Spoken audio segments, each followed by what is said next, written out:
उडणारा हत्ती. एक भिल्ली लोककथा. एका गावात ऊसाची शेती करणारा एक शेतकरी राहत होता.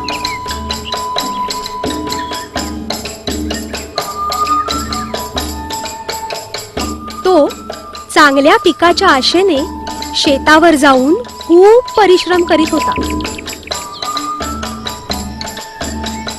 एक दिवस त्याने पाहिले की पिकाचा बराचसा भाग नाहीसा झालाय.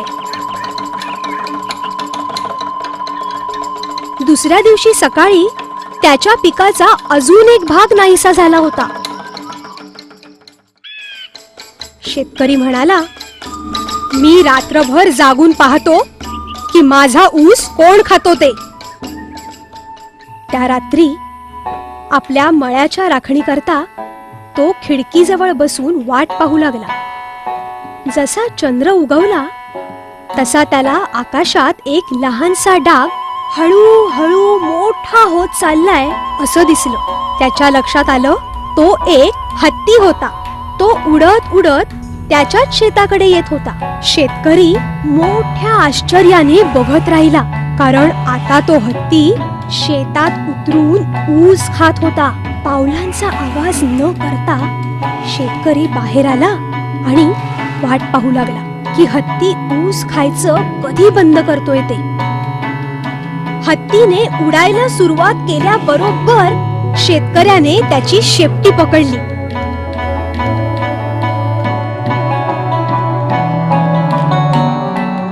हत्ती उडत उडत इंद्राच्या महालाजवळ स्वर्गात जाऊन पोहोचला.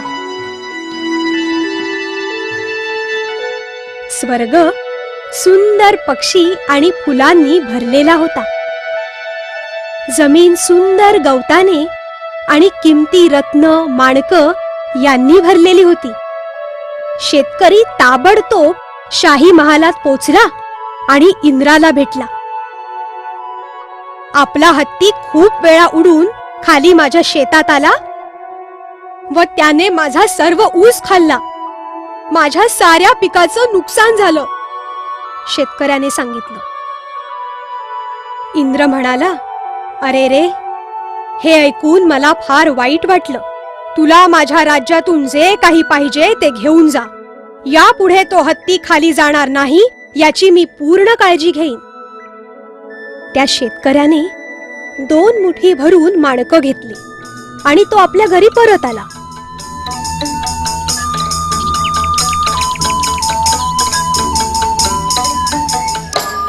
शेतकऱ्याने आपल्यासाठी एक घर बांधलं आणि तो चांगलाच श्रीमंत झाला.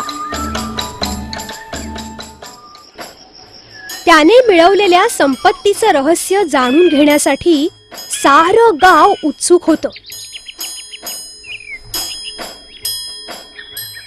एके दिवशी काही गावकरी शेतकऱ्याच्या बायकोला भेटायला गेले. तुम्हाला एवढा पैसा कसा काय मिळाला? तुम्हाला तुमच्या शेतात पुरलेला एखादा खजिना मिळालाय की काय? त्यांनी तिला विचारलं. शेतकऱ्याच्या पत्नीने त्यांना सारी हकीकत सांगितली. त्या रात्री साऱ्या गावकऱ्यांनी त्या हत्तीला लालूच दाखवून परत पृथ्वीवर आणण्याचा निर्णय घेतला. जेव्हा आम्ही स्वर्गात पोहोचू तेव्हा आम्ही 2 मुठींपेक्षा जास्त रत्न घेऊ, त्यांनी विचार केला.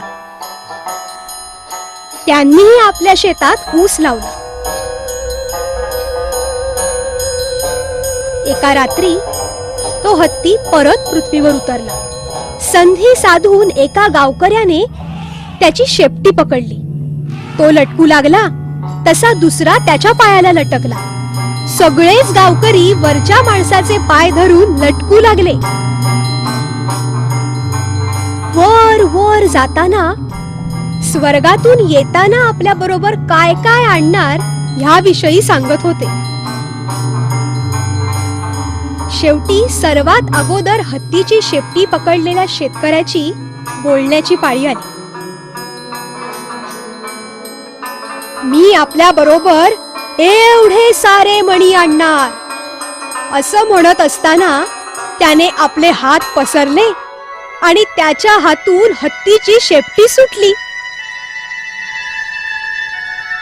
सर्वच्या सर्व गावकरी एक एक करून खाली पृथ्वीवर एक दुसऱ्यावर पडत गेले. त्यांनी मोठ्या निराशेने वरती पाहिलं, कारण आतापर्यंत हत्ती आकाशात गायब झाला होता. चिंता करू नका, उद्या हत्ती परत येईल, एका गावकऱ्याने म्हटलं. गावकऱ्यांनी बऱ्याच रात्री जागत आकाशाकडे बघत घालवल्या, पण तो हत्ती त्यानंतर परत कधीही खाली आला नाही.